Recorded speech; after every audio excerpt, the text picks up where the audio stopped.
नमस्कार, स्वागत है आप सभी का। मैं हूं आपके साथ लोकेंद्र त्यागी। दोपहर के 12 बज रहे हैं, वक्त सुपरफास्ट 60 का है। लेकिन उससे पहले एक बड़ी खबर आपके सामने। बीजापुर से बड़ी खबर है, जहां पर नक्सलियों की नापाक हरकत सामने आई है।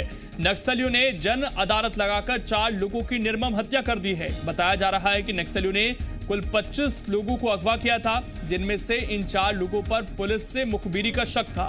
मृतकों में 2 लोग पुसनार और 2 लोग मेटापाल के बताए जा रहे हैं। वहीं नक्सलियों की दहशत की वजह से अभी तक पीड़ितों ने मामला दर्ज नहीं कराया है। मृतकों के शव अभी घटनास्थल पर ही हैं, तो आप समझ सकते हैं दहशत कितनी ज्यादा है। और नक्सलियों ने एक और कायराना हरकत की है, 4 लोगों की निर्मम हत्या की है। अविनाश प्रसाद इस वक्त हमारे साथ जुड़ गए हैं ज्यादा जानकारी के साथ। अविनाश, वहां पर जो लोकल पुलिस प्रशासन है, उस तक क्या ये खबर पहुंची है अभी तक, और कोई एक्शन लिया गया है या नहीं? देखिए, मैं आपको ये बता देना चाहता हूं कि ये गंगालूर थाना क्षेत्र का मामला है बीजापुर के, और ये इतना अंदरूनी इलाका है कि बीच में नदी नाले भी उफान पर हैं। पुसनार और मेटापाल ये 2 गांव हैं, यहाँ के दो ग्रामीणों की नक्सलियों ने कल रात जन अदालत लगा करके हत्या की है। और उन पर आरोप लगाया है कि ये पुलिस मुखबिरी किया करते थे। जन अदालत लगाने के लिए दोनों गाँव के लगभग 25 अन्य ग्रामीणों का भी नक्सलियों ने अपहरण किया था, और साथ ही दूसरे गांवों के लगभग 500 ग्रामीण इस जन अदालत में शामिल थे। पुलिस मुखबिरों से ये 2 मौतों की तो पुष्टि हो ही चुकी है। बस्तर के आईजी सुंदरराज पी से हमारी बात हुई, जिससे उन्होंने ये स्वीकार किया है कि जो जानकारी उन्हें मिल रही है उसके मुताबिक 2 ग्रामीणों की पुष्टि हुई है। लेकिन विश्वस्त सूत्र ऐसा बता रहे हैं कि 4 ग्रामीणों को नक्सलियों ने मौत के घाट उतार दिया है, और नक्सली जो शव है उनको भी ले जाने की अनुमति नहीं दे रहे हैं। ऐसे में ग्रामीण इंतजार कर रहे हैं कि जब नक्सली ये अलाउ करेंगे कि वे शवों को ले जा सके, तब वे शवों को ले जाएंगे और उनका अंतिम संस्कार करेंगे। इस बीच पुलिस के साथ टास्क ये है कि उतने अंदरूनी इलाकों में पुलिस फोर्स के जवान पहले तो वहां पहुंचे हैं, और उसके बाद वहां से शवों को वो लोग रिकवर करें। तो पुलिस पार्टी भी भेजी जा रही है, लेकिन ये कोई आसान मामला नहीं है। नदी नाले उफान पर है, हार्डकोर नक्सली एरिया है। हो सकता है नक्सली अविनाश, जो अन्य 21 लोग हैं उन्हें क्या छोड़ा गया अभी या नहीं? कृपया फिर से बोले, मुझे आवाज क्लियर नहीं आ रही। 25 लोगों में से अन्य 21 लोग बचे हैं, उनको रिहा कर दिया गया है? अन्य सभी लोगों को रिहा कर दिया गया है, लेकिन जो 4 शव हैं वो नक्सलियों ने अब तक नहीं छोड़े हैं। पुलिस के सामने चुनौती है कि शव को रिकवर करें। अविनाश, आपके पास हम वापस लौटेंगे। तो ये कायराना हरकत है जो नक्सलियों की तरफ से अंजाम दी गई है, और पुलिस अभी भी इस पर कोई एक्शन नहीं ले पा रही है। वहां से 4 के शव लाना भी अब पुलिस के सामने एक बड़ी चुनौती है।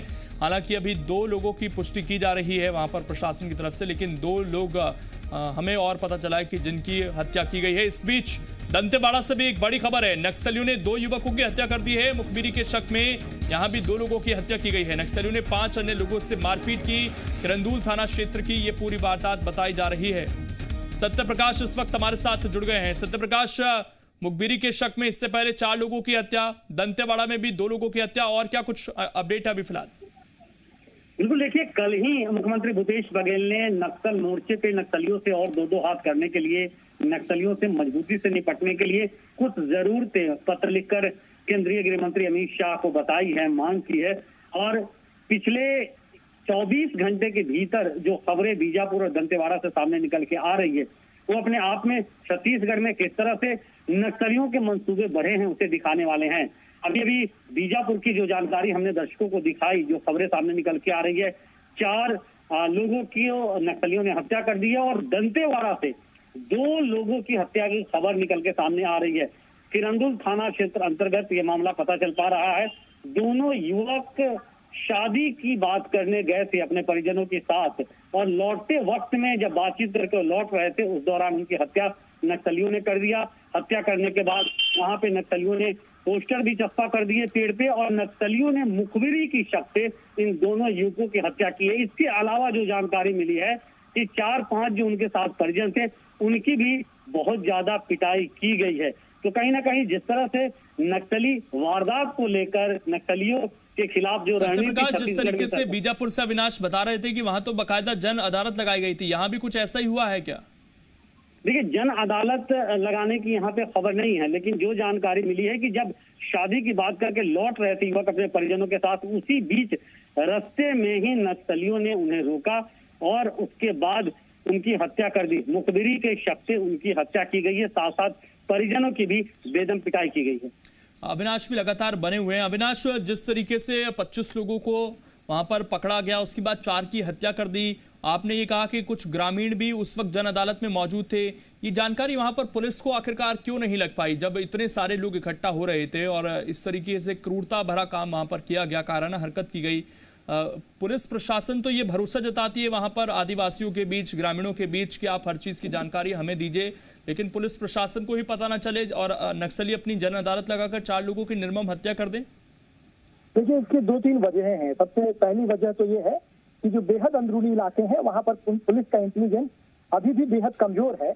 आप खुद ये सोच सकते हैं कि नक्सली जब उनके गांव में घुसकर जन अदालत लगाकर 4-4 लोगों की हत्याएं कर सकते हैं, उनके परिजनों को बेदर्दी से पीट सकते हैं, वैसी स्थिति में कोई ग्रामीण पुलिस को सूचना क्यों देगा? वही नक्सली ग्रामीणों को इसलिए मार रहे हैं क्योंकि वो पुलिस के मुखबिर हैं। ये नक्सलियों का आरोप है कि आप पुलिस के मुखबिर हो और अगर आप पुलिस के मुखबिर हो तो इसकी सजा सिर्फ और सिर्फ मौत है।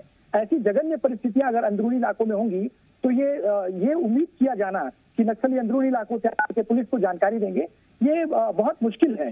दूसरा एक मामला ये भी है कि वो ग्रामीण जो अपने परिजनों की मौत के बाद उससे संबंधित FIR तक कराने थाने नहीं आ पा रहे हैं, ऐसी स्थिति में पुलिस को सूचना दें, ये दूर की कौड़ी लगती है। दूसरी बात ये भी है कि क्योंकि अभी बरसात का समय है और वो अंदरूनी इलाका है और उस गांव तक पहुंचने के लिए उफान में आए नदी नालों को पार भी करना होता है, तो ऐसी स्थिति में यदि कोई ग्रामीण वहां से सूचना देना भी चाहे तो वहां न तो नेटवर्क है और न आने जाने का साधन है। तो ऐसी स्थिति में जो परिस्थितियां हैं वो और भी दुर्गम हो जाती हैं और इंटेलिजेंस ऐसी स्थिति में लाचार हो जाता है। सत्यप्रकाश, एक सवाल यहाँ पर यह भी अब उठेगा कि क्या पुलिस की मदद करना सबसे बड़ा गुनाह हो जाता है? क्योंकि ये लोग तो अगर मुखबिरी कर भी रहे थे तो ये तो पुलिस की मदद कर रहे थे, इन्हें वो प्रोटेक्शन मिलनी चाहिए थी, लेकिन यहाँ तो ऐसा लग रहा है कि पुलिस की मदद करना ही अब एक बड़ा गुनाह वहाँ के ग्रामीणों के लिए हो जा रहा है। स्थिति में यही उठता है हमेशा लोकेंद्र की जो आदिवासी हैं बस्तर के, वो करे तो करे क्या? वो अगर पुलिस की मदद करते हैं, नक्सलियों की सूचना देते हैं, नक्सलियों के पनाहगारों को बताते हैं, तो फिर वो नक्सलियों के टारगेट पे आ जाते हैं। अगर वो नक्सलियों के दबाव में या नक्सलियों के डराने धमकाने के बाद, नक्सलियों की दहशत के बीच अगर वो नक्सलियों को किसी तरह से सपोर्ट पहुंचाने की कोशिश करते हैं या पहुंचाते हैं तो फिर वो पुलिस के टारगेट पे रहते हैं।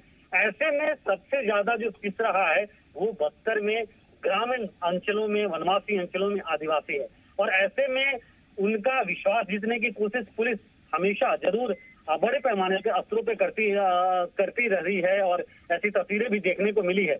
लेकिन ऐसे में तब जबकि इसकी कोई पुष्ट जानकारी नहीं भी हो कि उन्होंने पुलिस की किसी तरह से मदद की है, सिर्फ मुखबिर बता के उनकी हत्या कर देना, ये नक्सलियों का एक नृशंस चेहरा सामने निकल के आता।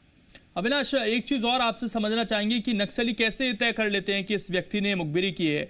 क्या उनके भी कुछ खुफिया लोग ग्रामीणों के बीच में मौजूद रहते हैं जो उन तक जानकारी पहुंचाते हैं और ये भोले भाले जो ग्रामीण हैं जो मदद करना चाहते हैं पुलिस की, वो बीच में फंस जाते हैं?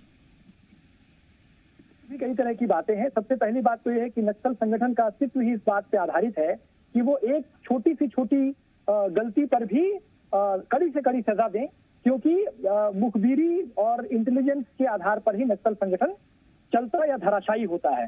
तो ऐसी स्थिति में उस पूरे इलाके में नक्सल संगठन के खुद के लिए बेहद जरूरी है कि उनके पास पर्याप्त सूचनाएं हो, और अगर उन्हें एहसास भी हो जाए कि संबंधित जो ग्रामीण है वो सिर्फ पुलिस के थाने तक भी गया था या रास्ते में पुलिस ने उसे रोककर सिर्फ पूछताछ भी की है, तो ऐसी स्थिति में भी जो नक्सली होते हैं उनकी वक्र दृष्टि ग्रामीणों पर पड़ी होती है। इसके अलावा एक बात और भी होती है कि ग्रामीण क्षेत्रों में, हर इलाके में आपसी रंजिश भी लोगों में होती है। तो कई बार ऐसे भी मामले निकल करके आए हैं कि आपसी रंजिश में किसी ग्रामीण ने दूसरे ग्रामीण की ये शिकायत कर दी कि वो पुलिस से मिला हुआ है, और ऐसी स्थिति में भी नक्सलियों ने संबंधित व्यक्ति की यह कहकर हत्या कर दी। बिल्कुल, ग्रामीणों के लिए यहाँ पर मुश्किल होता है और 6 लोगों ने कुल मिलाकर जान गंवाई है अपनी। नक्सलियों ने बड़ी काराना हरकत यहाँ पर की है। शुक्रिया अविनाश आपको जुड़ने के लिए, सत्यप्रकाश आपका भी। और 6 ग्रामीणों को नक्सली हमलों में अपनी जान गंवानी पड़ी है।